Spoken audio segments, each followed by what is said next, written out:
Hello dear students, today again welcome all of you. आप सभी का आज फिर से स्वागत है। देखो प्रिय विद्यार्थियों और साथियों, मेरे ये हमारे चैप्टर नंबर 5 जो क्लास 12 के स्टूडेंट्स हैं उनको मैंने इसका पहला पार्ट करवा दिया है। अपने यूट्यूब चैनल पर चेक कर लेना, मैथ्स बाय एचएल सर के नाम से। और सभी बच्चे इसको लाइक, सब्सक्राइब एंड शेयर जरूर कर देना। Okay, inverse of A matrix and आपके पास है लीनियर इक्वेशंस। ये डबल टाइम रिपीट हो गया, लीनियर इक्वेशंस, यानी कि आपको जो है प्रतिलोम मैट्रिक्स के बारे में और उसके लिए रेखिक समीकरण के बारे में पढ़ना है। चैप्टर नंबर 5 है जो है प्रतिलोम मैट्रिक्स और रेखिक समीकरण। ठीक है, प्रतिलोम अवयव। तो इसमें से आपसे बोर्ड में क्वेश्चन पूछा जाता है। वो हमने पहले पार्ट में जो सीखा था वो था एडजॉइंट निकालना, यानी सेकंड निकालना। सेकंड सेकंडज क्या होता है ये भी आपको मैंने बताया था कि सेकंड और सेकंडज में डिफरेंस क्या होता है। ठीक है, और उसके बाद में उपसारणिक देखा था, तो हमने सेकंडज निकाला है, मतलब एफ या ए जो हमने रिप्रेजेंट किया था। तो सभी स्टूडेंट्स आज जो है ना यहाँ पर इंपॉर्टेंट कुछ फॉर्मूलेज जो है उनको याद रख लेना। यहाँ पर मैंने लिखे हैं, स्क्रीनशॉट ले लें। क्या लिखा है? इंपॉर्टेंट थ्योरम्स एंड कुछ महत्वपूर्ण प्रमेय है। पहला क्या है यहाँ पर, यदि ए तृतीय क्रम का वर्ग अवयव हो, if A is third order square matrix, then A into adjoint of A, यानी ए को अगर 3 इंटू 3 का आपके पास एक स्क्वायर मैट्रिक्स है ए, तो उसको उसके एडजॉइंट ए से मल्टीप्लाई करने पर जो रिजल्ट आपके पास आने वाला है वो एडजॉइंट ए को वापस ए से मल्टीप्लाई करने के इक्वल ही होगा। नंबर 2, ए का अगर आप सारणिक से डिटरमिनेंट से वैल्यू निकाल लोगे, उस वैल्यू को अगर i3 से मल्टीप्लाई करा दोगे तो उसी के इक्वल होगा। समझने की कोशिश करना। i3 यहां पर क्या है, where i3 is unit matrix of third order, यानी कि ये एक इकाई अवयव है जो 3 इंटू 3 का है। और इकाई अवयव कौन सा होता है ये आपको मालूम है, मेन डायगोनल में 1 1 होता है, मुख्य विकर्ण में बाकी के सारे एलिमेंट्स क्या होते हैं बेटा, 0। समझ रहे हैं मेरी बात को? तो आप सभी विद्यार्थी इस चीज को बड़े ध्यान से समझना कि हम लोग i3 के बारे में क्या बात कर रहे हैं। i3 का मीन हो गया i3 इक्वल टू पहले 3 इंटू 3 का आप बना सकते हैं, 1 0 0 हो जाएगा, 0 1 0 एंड 0 0 1। ओके, तो आपको सिंपल है ए के सारणिक की वैल्यू निकालनी है। ये कहां काम में आएगा, यहां पर अगर आपके पास कोई ए जो है 3 इंटू 3 का एक मैट्रिक्स दे रखे हैं, स्क्वायर मैट्रिक्स, जो कि आपको लग रहा है कि इसका एडजॉइंट निकालने में काफी टाइम लगता है। ये आपको मालूम है 3 इंटू 3 के जो स्क्वायर मैट्रिक्स है उसका एडजॉइंट निकालने में टाइम लगता है। तो एडजॉइंट निकालेंगे, फिर ए से मल्टीप्लाई कराएंगे, चाहे वो आपके लेफ्ट साइड में मल्टीप्लाई में लिखा हो चाहे राइट हैंड साइड में हो, बात एक ही है, दोनों का रिजल्ट वही है। ये वाला चेक करके देख लेना कोई भी क्वेश्चन में। तो इसमें जितना लंबा टाइम लगेगा, अगर कॉम्पिटिटिव एग्जाम की दृष्टि से देखें या हम इसको यूज करके अगर समय बचाने की बात करें, तो ये बहुत इंपॉर्टेंट। जब तक अगर क्वेश्चन में नहीं बोले कि इस तरह से आप निकाल के दिखाइए, अगर ये शो करने के लिए बोले तब तो फिर हम कर सकते हैं। लेकिन अगर आपको सिंपल ये कह रहा है कि इसकी वैल्यू क्या होगी, तो आप इस फॉर्मूले को यूज कर सकते हैं। तुरंत से डिटरमिनेंट में चेंज कर दो मैट्रिक्स को, जो 3 इंटू 3 का हमारे पास गिवन है जो दिया हुआ है, उसको आप सारणिक में बदल कर उसका मान निकाल लो, वैल्यू फाइंड कर लो ए की सारणिक की, और उस वैल्यू को i3 यानी 3 इंटू 3 के इकाई अवयव से मल्टीप्लाई करवा लो यूनिट मैट्रिक्स से। ओके, तो ये काफी इंपॉर्टेंट और गजब की थ्योरम है। यहाँ पर मैंने कुछ नोट लिखा है कि if A and B is square matrix of N order, then यानी आपके पास ए और बी दो वर्ग अवयव हैं जिनका क्रम n है, यानी 2 इंटू 2 है कि 3 इंटू 3 है, 4 इंटू 4 है कि 1 इंटू 1 है, ये हमको कुछ मालूम नहीं है, बस ये समझ लो n है, क्योंकि ये सबके लिए फॉलो होगा, ये रूल जो भी हमने लिखे सबके लिए लागू होंगे। तो इस बात को बेटा बड़े ध्यान से समझना कि 2 इंटू 2 हो सकता है तो n की वैल्यू वहां 2 मानी जाएगी। 3 इंटू 3 का अगर कोई स्क्वायर मैट्रिक्स है वर्ग अवयव, तो वहां पर n की वैल्यू 3 हो जाएगी। 4 इंटू 4 का है तो 4 हो जाएगी, 1 इंटू 1 का है तो 1 हो जाएगी। तो आप इस बात को समझो, यहां पर देखो मिनिमम यहां पर आप 3 इंटू 3 मान के चलिए, क्योंकि 2 इंटू 2 में इतना फंडा हम लोग वैसे ही नहीं करते, क्योंकि 2 इंटू 2 का एडजॉइंट निकालना काफी इजी होता है। मैं आपको यहां पर बता भी देता हूं। एडजॉइंट निकालने का ओरिजिनल फॉर्मूला जो सेकंड से निकालने का है वो हमने बता दिया इससे पहले वाली क्लास में। फिर भी अगर हम बात करें कि डायरेक्ट निकाल सकते हैं 2 into 2 का, अगर आपके पास स्क्वायर मैट्रिक्स है, वर्गाव्य है, जैसे सपोज करो A इक्वल टू आपके पास एक वर्गाव्य है 1 2 3 4, ये 2 into 2 का है, ये आपको अच्छे से मालूम है। तो यहाँ पर जो क्रम की बात करें ऑर्डर की, वो है n इक्वल टू 2। तो बेटा हम लोग सभी बात करते हैं इस मैट्रिक्स के बारे में 1 2 3 and 4। तो ये जो आपको दे रखा है इसका एडजॉइंट निकालेंगे, तो एडजॉइंट निकालने का एक फॉर्मूला होता है, आपको मालूम है। इसको अगर इस एलिमेंट का a11 का आप निकालते हैं तो इसको छोड़ देते हैं, इसको छोड़ देते हैं, इसके मतलब इसकी पंक्ति और इसके कॉलम स्तंभ को छोड़ते हैं। रो एंड कॉलम को जिस एलिमेंट के निकालते हैं उसको छोड़कर बाकी का जो आपके पास सब मैट्रिक्स बचता है, उपसारणिक बचता है, माइनर मैट्रिक्स, उसको आप लोग जो है ना लेकर के उसकी वैल्यू निकालते हैं। फिर -1 की पावर वाला फॉर्मूला यूज करते हैं, उससे आप निकालते हैं एक एक एलिमेंट को। फिर जब सेकंड आ जाए सबके, उन सेकंडों से बनने वाला जो मैट्रिक्स होता है सेकंड जो कहलाएगा, और उसका फिर हम ट्रांसपोज करते हैं, परिवर्तन निकालते हैं। ये हमारा सारा जो है सिस्टम रहता है। लेकिन हम यहाँ पर ऐसा नहीं करने के बजाय डायरेक्ट भी निकाल सकते हैं 2 into 2 का। वो देखिएगा आप डायरेक्ट कैसे निकालते हैं, तो देखते हैं। तो देखो काम हमेशा करना है, इन दोनों को हमेशा आपस में एक्सचेंज करना है। ये वाला जो डायगोनल है इनके जो आपस में चेंज करना है, परस्पर बदलना है या एक्सचेंज वन अनदर, ठीक है, एक दूसरे को आपको चेंज करना है। ओके, इनको एक्सचेंज कर लेंगे। इन एलिमेंट्स के हमेशा यहां पर ही रहेंगे, लेकिन इनके चिन्ह साइन को चेंज करना, चिन्ह बदलने आपको, बस निकल जाएगा, डायरेक्ट एडजॉइंट प्राप्त हो जाएगा। कैसे? ये एडजॉइंट आपको मिल जाएगा एक बार में। वो कैसे? 4 1 की जगह ले लेगा और 1 जो है 4 की जगह आ जाएगा। इन दोनों को ऐसे लिखना है, बट हमारे को चिन्ह चेंज करने हैं। अगर ये प्लस का था माइनस का हो जाएगा, अगर कोई माइनस का हो तो प्लस का दिखा देना। मेरे ख्याल से एडजॉइंट 2 into 2 का हर कोई बच्चा एकदम एक ही स्टेप में निकाल लेगा, बहुत फटाफट से, टाइम नहीं लगेगा।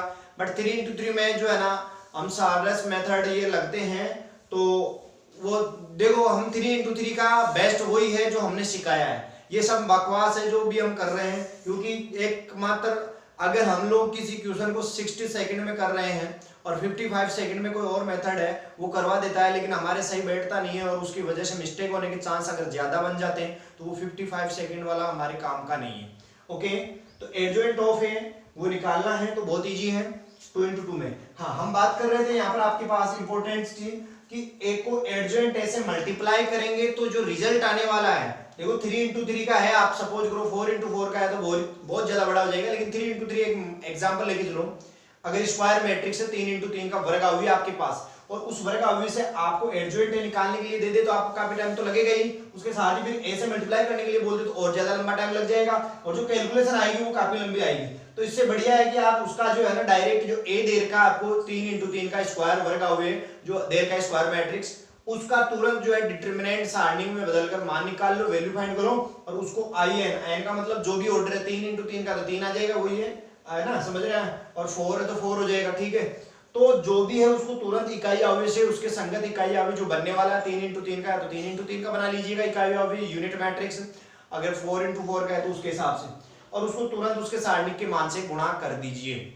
यहां पर देखो वही बात है, ठीक है। नंबर 2, एडजॉइंट का एडजॉइंट निकालना है। पहले से एडजॉइंट निकाला हुआ है किसी का, फिर से एडजॉइंट निकालना है, तो ये क्या आएगा, इसकी वैल्यू क्या निकालने वाले। ये ज्यादा इंपॉर्टेंट आपके जो है ना इंडियन नेवी एयरफोर्स वाले जो स्टूडेंट्स है, या एग्जाम्पल विद कोई भी हो सकता है, कॉम्पिटेटिव एग्जाम अगर मैथ्स का दे रहे हैं अगर सीनियर लेवल पे, तो हमारे बहुत इंपॉर्टेंट है ये। वैसे देखो मैं आपको बताऊं कि किसी का एक बार एडजॉइंट निकालना भी काफी लंबा हो जाता है, और उसको हमको फिर से बोल दे कि 3 into 3 का है और एक बार और एडजॉइंट निकालिए, तो बहुत ज्यादा दिमाग खराब हो जाएगा, तो लंबा टाइम लगेगा। इस प्रोसेस से बचना है, वैल्यू तो इसी की निकालनी है, लेकिन ये फॉर्मूला ये कहता है कि आप उसकी डिटरमिनेंट को निकालो और उसकी जो पावर है n-2 कर दो। यानी आपने सपोज करो एक कोई 3 into 3 का था, उसकी सारणिक में बदल के उसकी वैल्यू निकाल लिया, वो आ गई आपके पास 3, ये सपोज करो जो भी कुछ आ गई 5 आ गई। अब 5 की पावर n-2 करनी है, n ऑर्डर कितना है 3 into 3 का, तो n का मान 3 हो जाएगा, 3 - 2, और उस a से जो आपके पास दे रखा है मैट्रिक्स, उस मैट्रिक्स से इसको मल्टीप्लाई करवा दो, आपका जो रिजल्ट आएगा वो फटाफट से आपके पास होगा। मात्र कुछ सेकंड्स में आपके पास आंसर होंगे, जो आपको काफी मिनटों तक यहाँ पर संघर्ष करना पड़ सकता है। तो मैं उम्मीद करता हूं सभी स्टूडेंट्स को ये आपको यूजफुल रहने वाली है। यहाँ सिर्फ दिखाने के लिए या और कुछ देखने पढ़ने के लिए नहीं है, ये काफी टाइम तक याद भी रखना है आपने, ठीक है। अब मैं आपको बताता हूँ बेटा अगला जो हमारा थर्ड है वो क्या है। देखो यहाँ पर लिखा है साफ साफ एडजॉइंट ऑफ ए का ट्रांसपोज। इसमें काफी डिफरेंस है।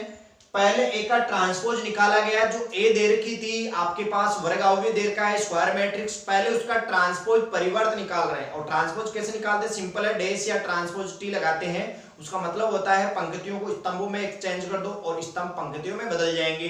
आपको मालूम है ना, प्रथम पंक्ति आ रही है उसको स्तंभ बना दो, दूसरी पंक्ति को दूसरा स्तंभ बन जाएगा, तीसरी थर्ड जो है कॉलम बना देगी, थर्ड रो, ठीक है। तो ऐसे रो और कॉलम को एक्सचेंज करते हैं, पंक्ति स्तंभ को एक दूसरे में बदल देते हैं, तो ये कहलाता है ट्रांसपोज यानी परिवर्तन। आपको अच्छे से मालूम है।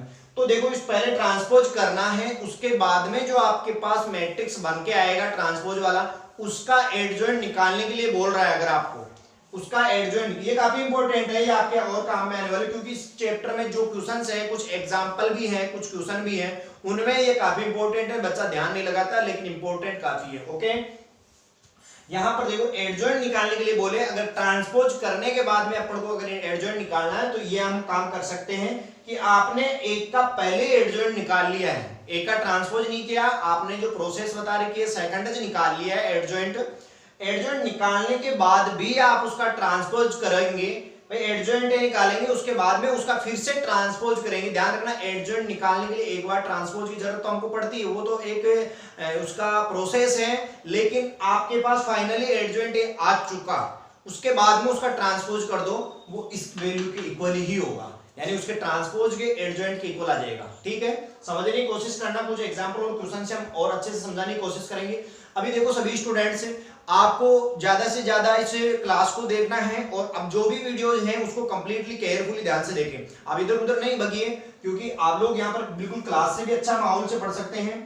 फोर्थ नंबर देखिए, एडजॉइंट ऑफ ए बी, बेटा बहुत इंपॉर्टेंट है एडजॉइंट ऑफ ए बी। अगर ए और बी दो आपके पास एन ऑर्डर वाले क्या है, स्क्वायर मैट्रिक्स वर्ग अवयव हैं, अगर आपके पास दिए हुए और सपोज करो दोनों 3x3 के हैं और आपसे कह रहा है एडजॉइंट निकाल लिए ए बी का, तो ए और बी को पहले क्या करना चाहिए अपन को, मल्टीप्लाई। पहले क्या क्या करना पड़ेगा भाई, मल्टीप्लाई। मल्टीप्लाई करने के बाद में उसका सेकंड एडजॉइंट निकालना है, तो टाइम तो लगेगा।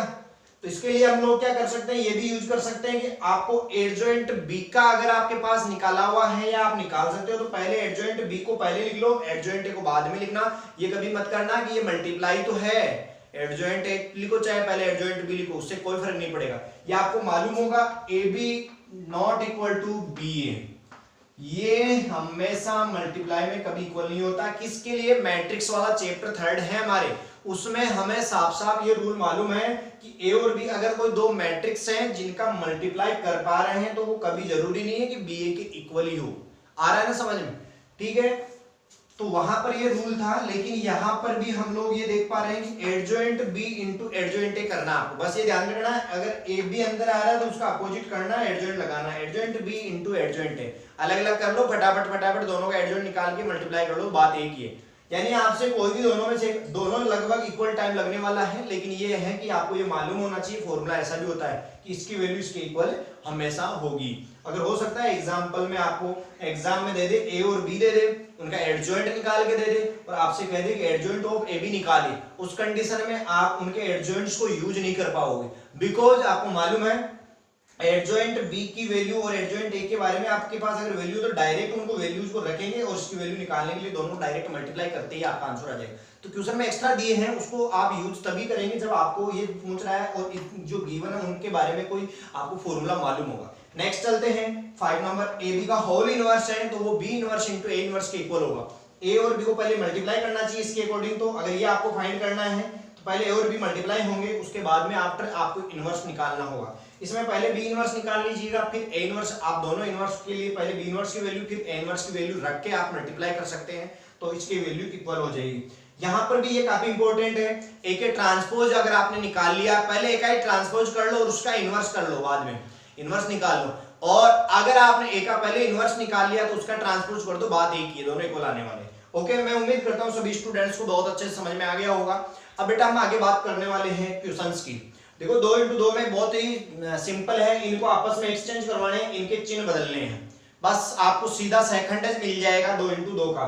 जो उभर का हुए एडजॉइंट है ना, एडजॉइंट निकालना अगर 2 into 2 का, तो फटाफट से ये काम कर लीजिएगा, आपका आंसर आ जाएंगे। टाइम मतलब है 3 into 3 का प्रोसेस आपको इससे पहले वाले क्लास में बहुत अच्छे से काफी मतलब टाइम लेकर के आपको बहुत अच्छा समझा रखा है, उसको सुनिए बड़े ध्यान से, आपके समझ में आ जाएगा। कंप्लीट वीडियो देखिए, बीच में छोड़ के जाइएगा तो आपके कुछ समझ में नहीं आएगा। तो अब लोग हम बेटा, अब देखो सभी दोस्त हैं, हम आगे का जो अब पार्ट रहेगा वो ये है कि कुछ क्वेश्चंस करेंगे। अब क्वेश्चंस के अलावा अगर कोई टॉपिक इंपॉर्टेंट है तो वो और बताने की कोशिश करेंगे। अभी फिलहाल हम क्वेश्चंस करते हैं जिसमें इनवर्स वगैरह हमसे पूछा जाएगा, फिर हम आ जाएंगे क्रेमर रूल के लिए। ठीक है, देखते हैं क्वेश्चन। देखिए बेटा, आपके पास एक क्वेश्चन है, if a equal to cos theta sin theta minus sin theta cos theta then find a inverse. यदि ये आपके पास a दिया हुआ है तो आपको a इनवर्स निकालना है। बहुत सिंपल है, बहुत ही इजी है। देखो सबसे पहले हम सॉल्यूशन में क्या लिखेंगे। देखो एक चीज और है बेटा, एक इंपॉर्टेंट बोर्ड क्लास में जब भी आप, चाहे कोई सा बोर्ड हो, आपको स्टेट बोर्ड में देना हो चाहे सेंट्रल बोर्ड में एग्जाम देना हो, आपकी नोटबुक में हमेशा जो आपका मेथड है बहुत इंपॉर्टेंट रहने वाला है, वही आपको मार्क्स दिलाएगा। क्वेश्चन तो आना चाहिए, वो तो इंपॉर्टेंट है ही, उसके साथ में मेथड भी जरूरी है। ओके, तो देखो क्योंकि हमारे पास a इक्वल टू जो गिवन है, मैं सॉल्यूशन की बात कर रहा हूँ, ये आपका क्वेश्चन पेपर है, उसके बाद में आपके जो नोटबुक का सॉल्यूशन है वो यहां से देखेंगे। a इक्वल टू आपके पास है cos थीटा sin थीटा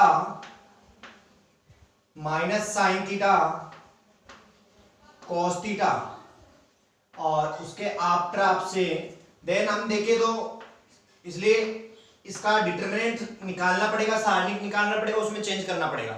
आप a इनवर्स निकालते हैं तो फॉर्मूला क्या होता है, adjoint of a upon a inverse, जो सॉरी a का सारणिक, ठीक है, डिटरमिनेंट ऑफ a।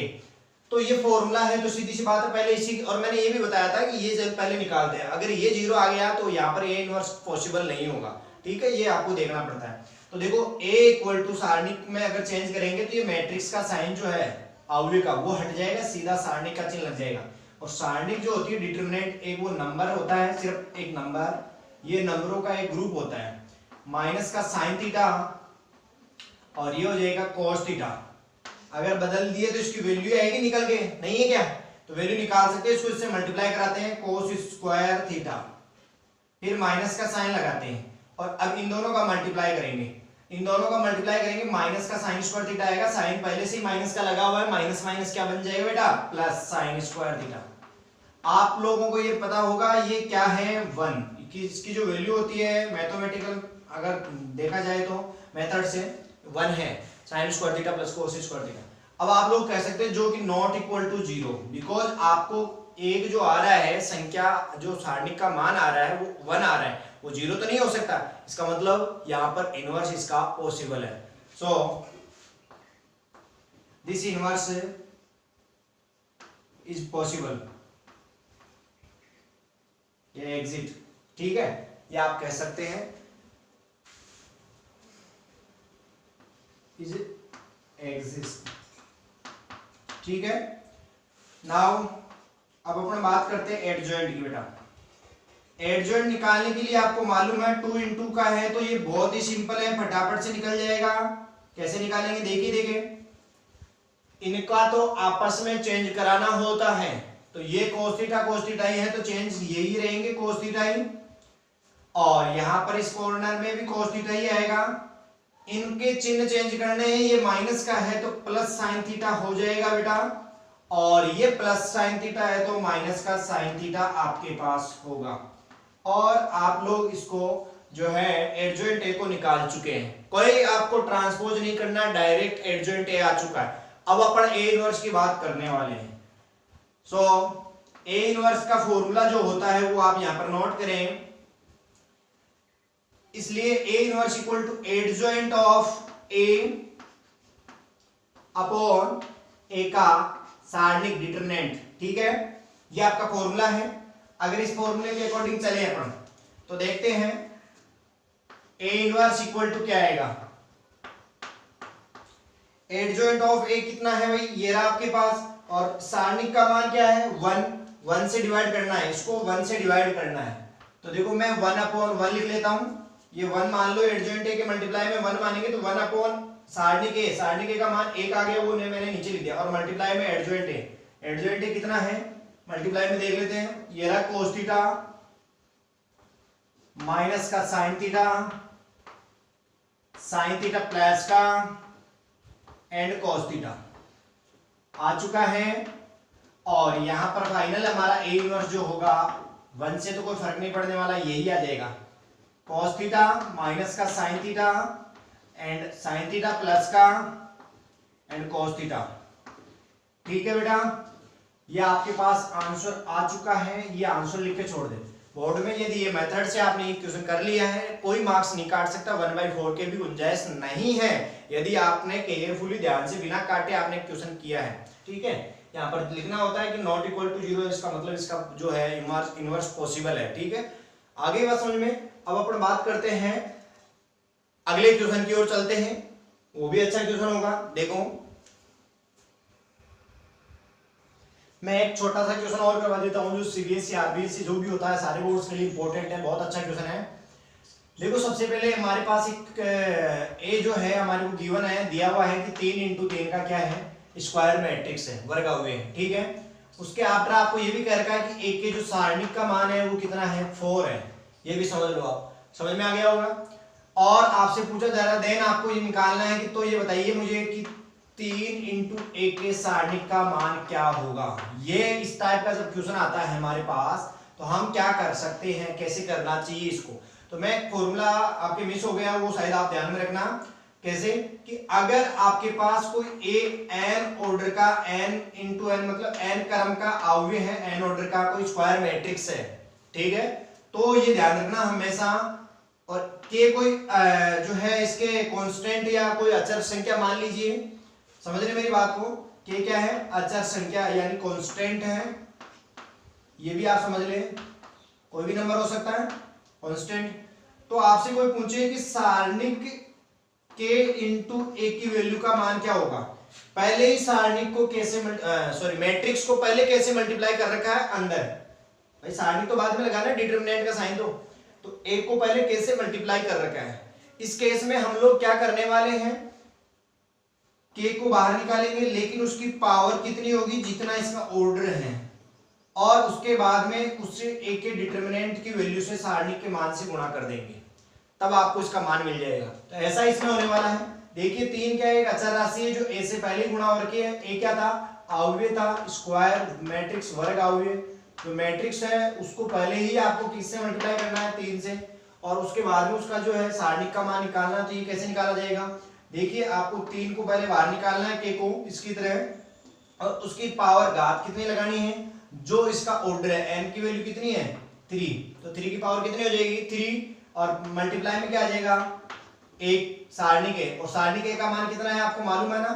देखो यहाँ पर n लिखना चाहो तो लिख दो, 3 पावर n हो जाएगा, और यहाँ पर इसका मान कितना हो जाएगा, n की जगह तो हो जाएगा 3, और सारणिक ए का मान है 4, तो मल्टीप्लाई में 4 लिख दो। आप सभी जानते हैं 3 की पावर 3 की वैल्यू 27 होती है, मल्टीप्लाई 4 हो गई, 27 × 4 कितना हो जाएगा, ये आप जानते होंगे।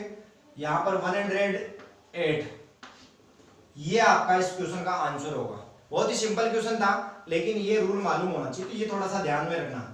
अगर आपके पास ए n क्रम का एक वर्ग अवयव है, स्क्वायर मैट्रिक्स है n ऑर्डर का, और k कोई कांस्टेंट नंबर है, अचर संख्या है, तो देन आपको फिर पूछे कि सारणिक ऑफ के एक की वैल्यू निकालिए, तो k की पावर n बाहर निकाल दो और सारणिक एक की वैल्यू से मल्टीप्लाई कर दो, आपका आंसर हो जाएगा। ओके, तो अब हम नेक्स्ट क्वेश्चन देखने वाले हैं। देखो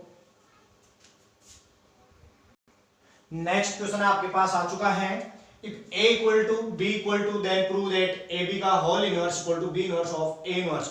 बहुत इंपॉर्टेंट रहने वाला, सारा ध्यान हटा के यहाँ पर आ जाइएगा। देखिए बेटा a और b आपके पास जो गिवन है, यहाँ पर मैंने अभी आपको ये फॉर्मूला भी बताया था कि ऐसा होता है। आज हमको इसको प्रूव करने के लिए दिया है, राजस्थान बोर्ड का जो है 2010 जो 13 वाला है उसमें आया हुआ है एग्जाम। तो यहाँ पर आप लोगों को सॉल्यूशन कैसे करना है, सिंपल सी बात है, आपको ए बी भी निकालना पड़ेगा, उसके बाद आफ्टर आपको उसका इनवर्स निकालना पड़ेगा। इधर बी इनवर्स पहले निकालना है, ए इनवर्स भी निकालना है, उनका मल्टीप्लाई भी करना है, दोनों साइड दोनों इक्वेशंस की वैल्यू देखनी है इक्वल आ रही कि नहीं आ रही, तो सारा काम करने वाले हैं। इससे प्रूव भी हो जाएगा ये हमारा कि फॉर्मूला सही है कि नहीं है। सबसे पहले यहाँ पर देखिए गिवन ए इक्वल टू आपके पास क्या है, पहले ए और बी का इनवर्स निकाल लेंगे, उसके बाद में मल्टीप्लाई कर लेते हैं इनको। 2 3 1 - 4 चाहे जैसे कर लो आप, और इधर देन इसके लिए बाद में हम लोग बोले तो एक को जो है ना डिटरमिनेंट में चेंज कर लेते हैं सारणिक में, तो यहाँ पर हो जाएगा बेटा 2 1 3 माइनस का 4, और इसकी वैल्यू जो आने वाली है वो हो जाएगी माइनस का 8 और माइनस का साइन माइनस का 3। आपके पास आ रहा है माइनस का 11 not equal to 0, it mean यहाँ पर आपके जो है ए का इनवर्स पॉसिबल है।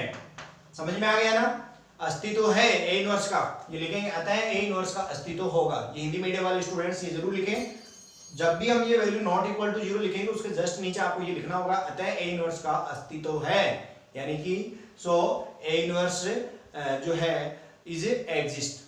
यहां पर आपकी बात कर लेते हैं कॉमा लगा के बी की। बी मेरे पास क्या है 1 -2 -1 एंड 3। यहां पर देन आपके पास ये हो जाएगा डिटरमिनेंट ऑफ बी, वो हमारे पास होगा 1 -1 -2 3, और इसकी वैल्यू निकालने की बात की जाए तो वैल्यू क्या आ जाएगी, ऐसे देख लेना, ऐसे है ना, ये एक जगह नहीं है। डिटरमिनेंट ऑफ बी, सारणिक बी का मान 3 इंटू ए क्या हो जाएगा 3, और माइनस का साइन लगाना है, माइनस माइनस प्लस होगा लेकिन माइनस का 2 रहेगा। माइनस का चिन्ह देखो फॉर्मूले से लगाया है, -2 को -1 से गुणा करना है तो प्लस का 2 मिलेगा, तो माइनस के साथ में प्लस का 2 आ जाएगा। ठीक है, तो ये हमारे पास आ रहा है 1 नॉट इक्वल टू 0। अब अपन बात करते हैं, सो ए इनवर्स इज एग्जिस्ट। ठीक है, अब देखो बात करें एडजॉइंट की जरूरत पड़ने वाली है, क्योंकि इनवर्स निकालना है तो एडजॉइंट भी निकालना पड़ेगा। बहुत ही अच्छी बात क्या है, यहाँ पर 2 इंटू 2 का है तो काफी लंबा टाइम नहीं लगने वाला है। क्वेश्चन में आपको जो है फटाफट से एडजॉइंट मिल जाएगा। इसका एडजॉइंट निकालना बेटा सिंपल है, इन दोनों को चेंज करवा दो, यहाँ पर माइनस का 4 हो जाएगा तो यहाँ पर 2 हो जाएगा, इनके साइन चेंज कर दो, चिन्ह बदल दो, -1 और -3 हो जाएगा। ये लो एडजॉइंट तैयार है इसका, एंड इसके साथ ही आपको बी का भी एडजॉइंट निकालना है। बी का एडजॉइंट क्या हो जाएगा बेटा, एडजॉइंट ऑफ बी, वो देखो बी का सेकंडल, यहाँ पर इनको चेंज कर देंगे तो 3 हो जाएगा, यहाँ पर 1 हो जाएगा, इसका चिन्ह बदलेंगे तो प्लस का 1 हो जाएगा, यहाँ पर भी प्लस का क्या हो जाएगा 2, बदल दिए हमने। अब साथ में इसके इनवर्स भी निकाल लो। सो ए इनवर्स का फॉर्मूला क्या होगा, ए इनवर्स इक्वल टू हो जाएगा 1 upon determinant of A into adjoint of A. ये आपको मालूम है फॉर्मूला यही होता है। इधर बात करें तो एंड बी इनवर्स की बात करें तो यहां पर बी इनवर्स क्या आएगा आपके पास 1 upon determinant of B into इसका एडजॉइंट ऑफ बी, ये आपको मालूम है।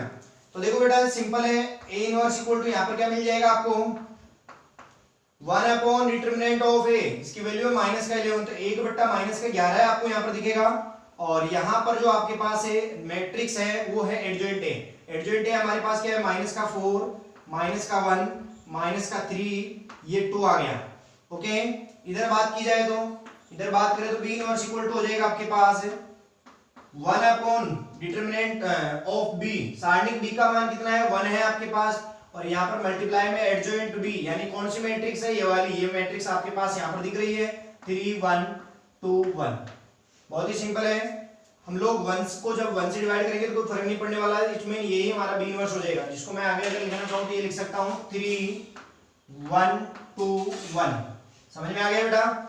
अभी देखो हम लोग यहाँ पर देखने वाले हैं ए इनवर्स -11 से डिवाइड करना, अंदर ले जाके चाहे कर सकते हैं आप, चाहे तो यहाँ रख सकते हैं। अब आपको पहले तो करना है तो B inverse into A inverse निकालना है। ठीक है, यानी अभी आपके पास ये आ गया, अभी हम लोगों को ए बी का होल इनवर्स भी निकालना पड़ेगा। तो सभी स्टूडेंट पहले इसको देख लो कि मैं B inverse into A inverse निकालने की कोशिश करता हूँ।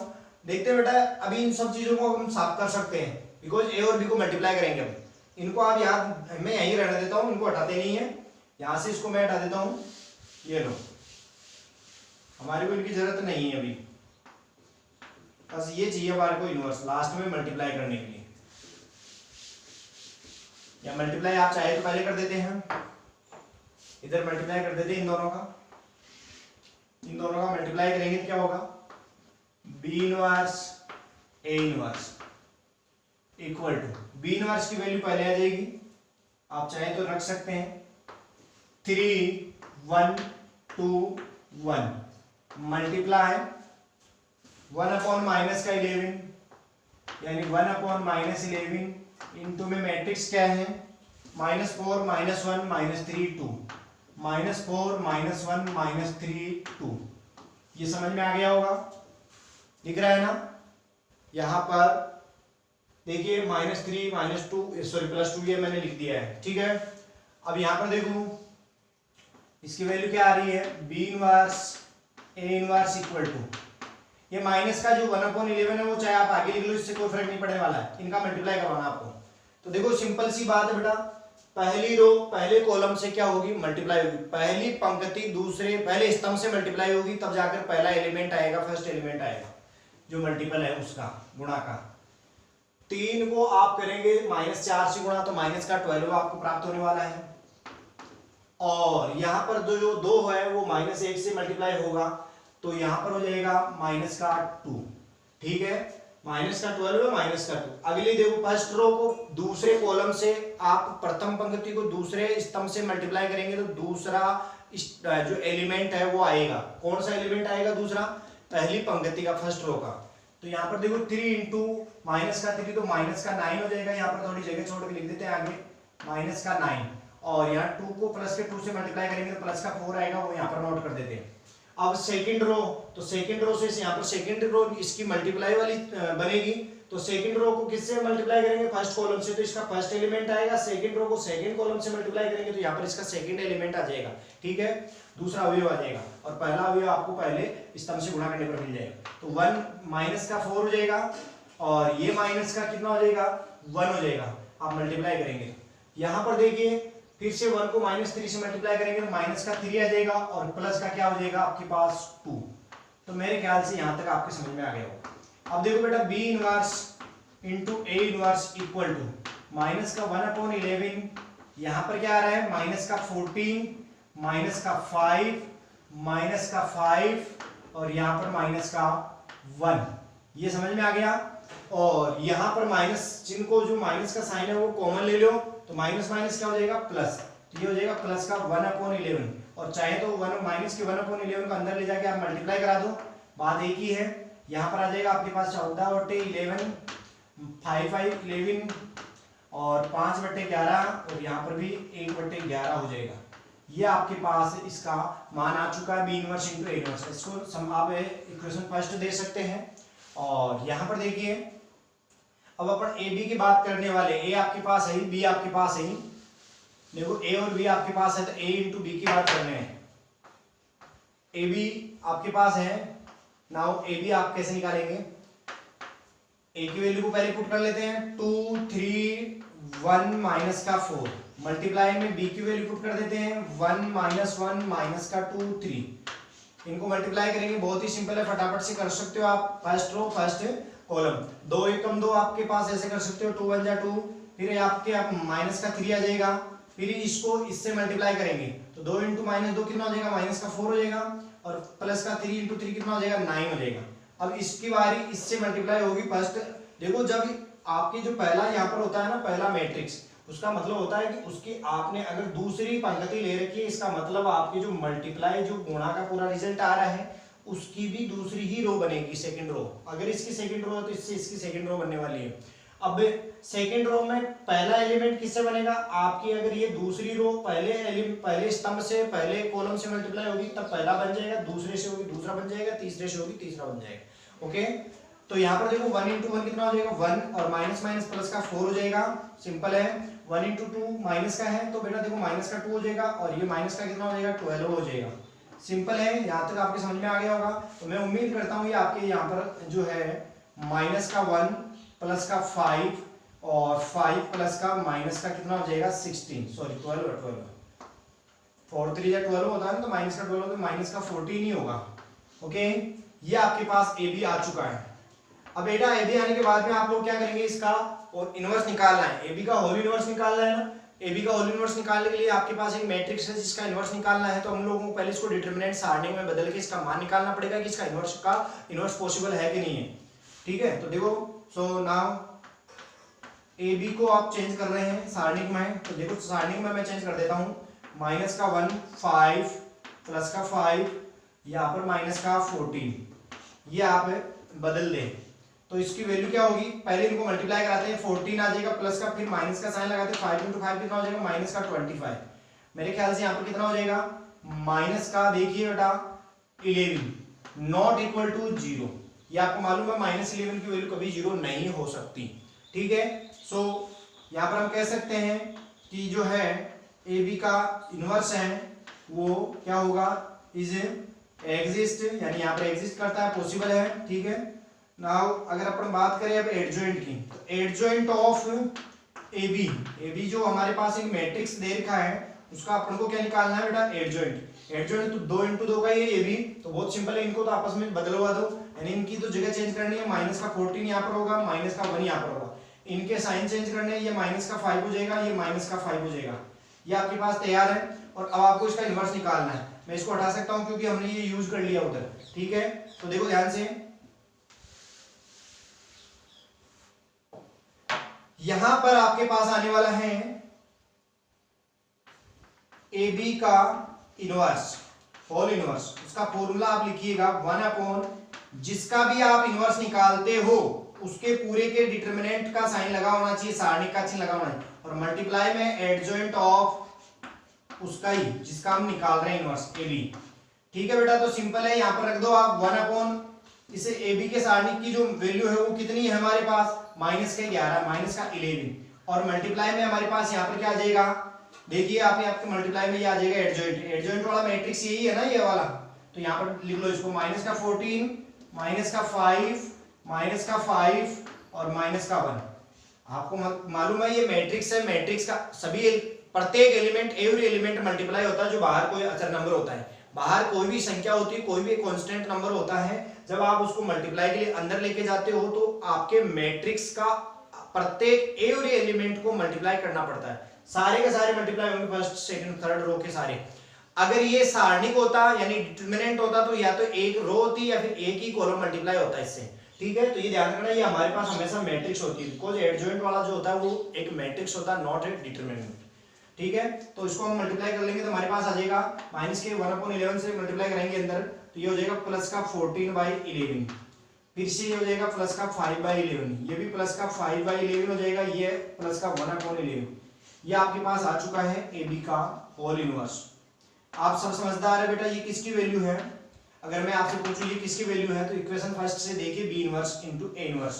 तो यहां पर मैं इसको अगर आगे की बात करूं और का साइन लगा के वापस इसको नोट करें, ए बी का होल इनवर्स इक्वल टू, ये जो इक्वल में ये जो चीज दिख रही है मुझे वो किसकी वैल्यू है, B inverse into A inverse, किससे, बाय इक्वेशन फर्स्ट, समीकरण 1 से। मेरे ख्याल से सबको समझ में आ गया होगा, हमने प्रूव कर लिया ये। अब इससे और बेटर आपको जो है ना और भी अच्छे क्वेश्चंस हैं इसमें चैप्टर में, वो हम अगले पार्ट में करवाने वाले हैं। सभी वीडियो को देखने वाले प्रत्येक जो हमारे विद्यार्थी हैं, स्टूडेंट्स, फ्रेंड्स जो भी हैं, उन सभी का धन्यवाद बेटा। एक चीज हमेशा ध्यान रखना, मेरे सभी साथी इसको ज्यादा से ज्यादा शेयर करें और लाइक करें। अगर आपको कोई प्रॉब्लम आ रही है, किसी क्वेश्चन में प्रॉब्लम आ रही है चैप्टर से रिलेटेड या कोई चैप्टर है, तो उसको आप कमेंट्स में जरूर बता सकें, ठीक है। धन्यवाद।